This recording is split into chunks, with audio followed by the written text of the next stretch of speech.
My beautiful community, कैसे हो आप सब लोग। वैसे तो मेरा ब्लॉग एक बहुत ही चीयरफुल ब्लॉग आपके पास आने वाला था, जो मैंने आपके लिए रिकॉर्ड किया था, फुल डे रिकॉर्ड किया था।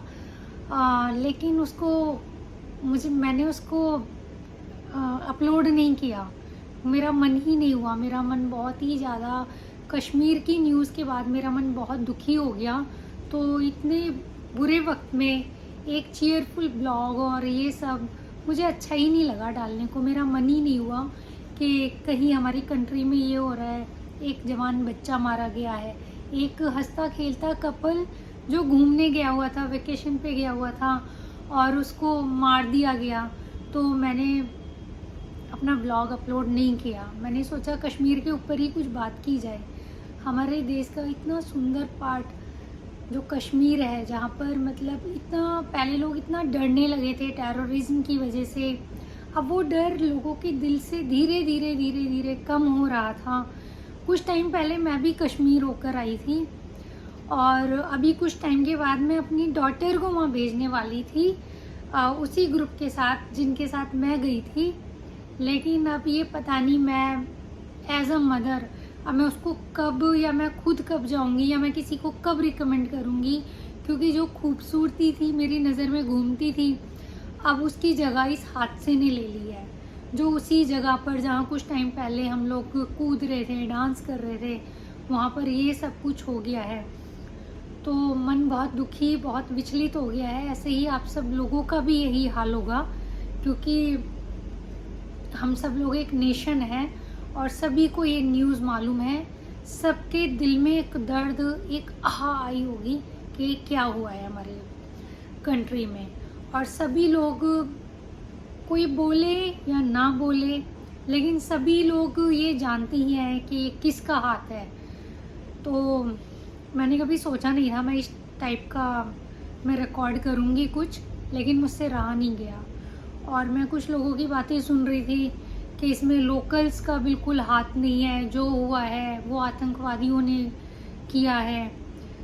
तो दोस्तों, लोकल्स के बिना तो कुछ होता नहीं है, क्योंकि यहाँ पहले से ये कहावत भी है ना, घर का भेदी लंका ढाए।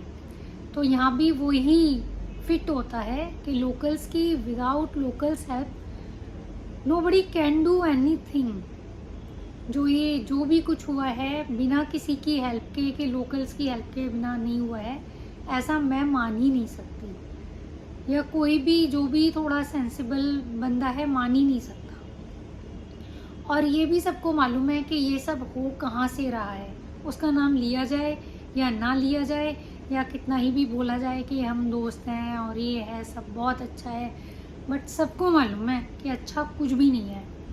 इवन मेरा भी ये कश्मीर का एक एक्सपीरियंस है कि जब मैं कश्मीर गई थी और जब मैं हाइकिंग कर रही थी और जो गाइड था मेरे साथ, तो मैं कश्मीर की, I was in of beauty of Kashmir.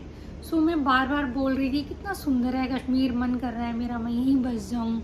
जैसे हम कहीं जाते हैं और कश्मीर तो अपने ही कंट्री का इतना ब्यूटीफुल पार्ट है कि मैं तो सबको बोलती हूँ, सबको अभी तक बोलती थी कि सब ने, अगर किसी ने कश्मीर नहीं देखा तो अपने कंट्री का एक बहुत मोस्ट इम्पॉर्टेंट चार्मिंग प्लेस किसी ने छोड़ा हुआ है। मेरा अभी तक ये मानना था, लेकिन अब मुझे ही नहीं लगता कि मैं किसी को बोलूँगी कि वहाँ पर जाओ, जब तक कि सब हालात ठीक ना हो जाए, जब तक ये जो हमारे कंट्री को एक आतंकवाद ने या किसी ने भी घेरा हुआ है, जब तक ये समस्या दूर ना हो जाए, पता नहीं क्या बोलूं, समझ में भी नहीं आ रहा है। क्योंकि उस फैमिली के लिए, उस वाइफ के लिए, उन पेरेंट्स के लिए दिल से बहुत ही ज़्यादा, कि हम उनका दुख को भी मतलब हल्का नहीं कर सकते, क्योंकि मैं समझती हूँ उस दुख को कि अपनों को खोने का दुख क्या होता है। और ऐसे जब बंदा घूमने गया है अपनी ज़िंदगी की कुछ मेमोरी क्रिएट करने के लिए गया है, तो वो तो एक डरावना जो हादसा ये हो गया है, उससे तो पूरा देश ही हमारा दहशत में है। हाँ, तो दोस्तों, मैं आपको बता रही थी कि जब मैं वहाँ पर उसकी ऑ में थी, खूबसूरती में थी, और वो जो गाइड था, तो उसने मुझे बोला था, मैंने कहा कितना सुंदर है कश्मीर, मन कर रहा है कि मैं यहाँ पर एक घर बना लूँ, यहीं पर रहूँ। तो उस बंदी ने बोला मैडम आपको हमारा वतन पसंद है? आप यकीन नहीं करोगे दोस्तों, मुझे इतना गुस्सा आया था। मैंने उसी वक्त बोला आपका वतन, कश्मीर तो सभी का वतन है, आपका वतन है, मेरा वतन है, आप क्या कहीं और से आए हो?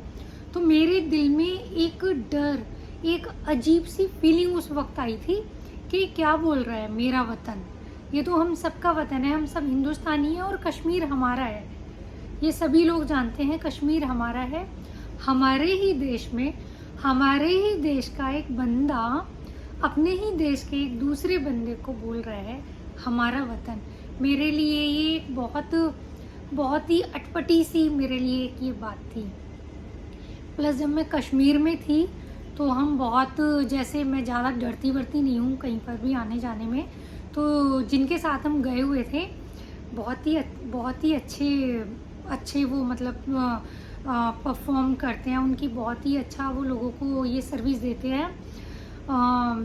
तो उनके साथ हम गए हुए थे, तो उन्होंने मुझे बोला कि आप, मैं और मेरी एक फ्रेंड थी, कि आप लोग मॉर्निंग के हाइकिंग के लिए कुछ अरेंजमेंट कर लो खाने पीने का। तो हम लोग बाहर गए लेने के लिए।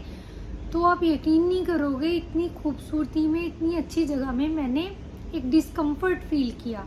आई फेल्ट सम डिस्कम्फर्ट जो बिल्कुल दिल तक उतरा हुआ था। और बहुत जल्दी हम वहाँ पर रुके थे फराह होम स्टे में। हम बहुत जल्दी अपने होम स्टे वापस आना चाहते थे, जबकि वो होम स्टे इतना खूबसूरत था, मेरा आने का मन ही नहीं था, कि उस जगह से ही कहीं जाने का मन नहीं था, इतनी खूबसूरत वो जगह थी।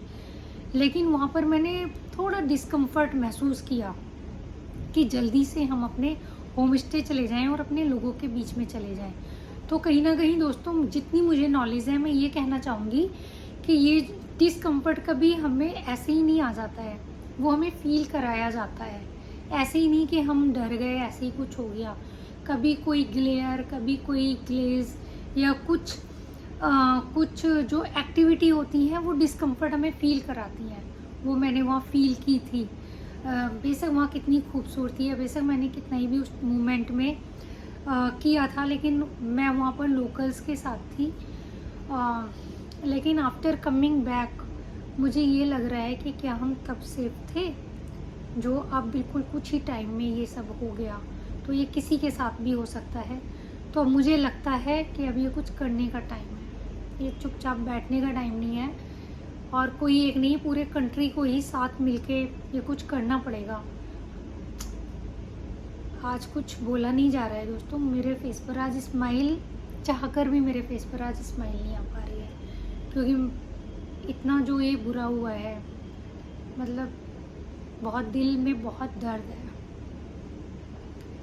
समझ नहीं आ रहा है क्या बोलूँ क्या नहीं बोलूँ। कल मैं वॉक कर रही थी, एक ग्रुप को मैंने सुना, लेडीज़ थी, वो भी यही बोल रही थी कि अरे हमें तो जाना था, ये था वो था। मतलब चाहे उनका उस टाइम मुझे सेंस बहुत ख़राब लगा कि जो वो बोल रही थी, जो मैंने उनका पूरा वाइल वॉकिंग मैंने उनका सुना, लेकिन फिर पीछे से उसका एक सार तो यही था कि अब सब लोग फिर से डर चुके हैं, अपने ही देश में लोग डर चुके हैं। इससे ज़्यादा मेरे पास बोलने को कुछ नहीं है। धन्यवाद।